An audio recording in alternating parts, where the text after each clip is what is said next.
৭৭ বছৰীয়া গৌৰৱময় যাত্ৰা দেশৰ সভ্যতা আৰু মূল্যবোধৰ প্ৰকাশ ভাৰতৰ সংবিধান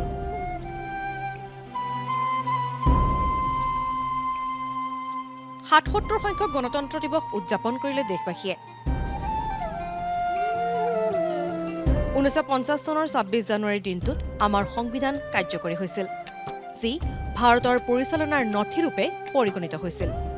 এই সংবিধানখনৰো আছে গৌৰৱময় ইতিহাস 1948 চনৰ জানুৱাৰীত খচৰা প্ৰকাশ কৰা হৈছিল সংবিধানৰ খচৰাক লৈ তিনিলানি আলোচনাৰ অন্তত 1949 চনৰ ২৬ নৱেম্বৰত স্বাক্ষৰিত হয় এই সংবিধান 1950 চনৰ ২৬ জানুৱাৰীৰ দিনটোত আমাৰ সংবিধান কাৰ্যকৰী হৈছিল তেতিয়াৰে পৰা আনন্দ উল্লাসৰ মাজেৰে দেশবাসীয়ে গণতন্ত্ৰ দিৱস পালন কৰি আহিছে সংবিধানৰ জনক ডক্টৰ বি.আৰ. আম্বেদকাৰৰ নেতৃত্বত ৭জনীয়া খচৰা সমিতিয়ে সংবিধানৰ মূল ৰূপ প্ৰস্তুত কৰিছিল প্ৰায় ২ বছৰ ১১ মাহ ১৮ দিনৰ সময়ৰ প্ৰয়োজন হৈছিল সংবিধানখন তৈয়াৰ হ'বলৈ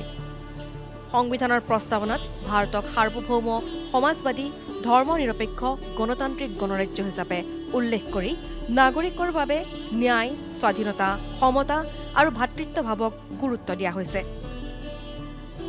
বিশ্বৰ ভিতৰতে বৃহত্তম লিখিত সংবিধানখনে মৌলিক অধিকাৰক বিশেষ স্থান দিছে বৰ্তমান ২৫টা ভাগত ৪৭টাৰো অধিক অনুচ্ছেদ ১২টা অনুসূচী ১০৫টাৰো অধিক সংশোধনী আছে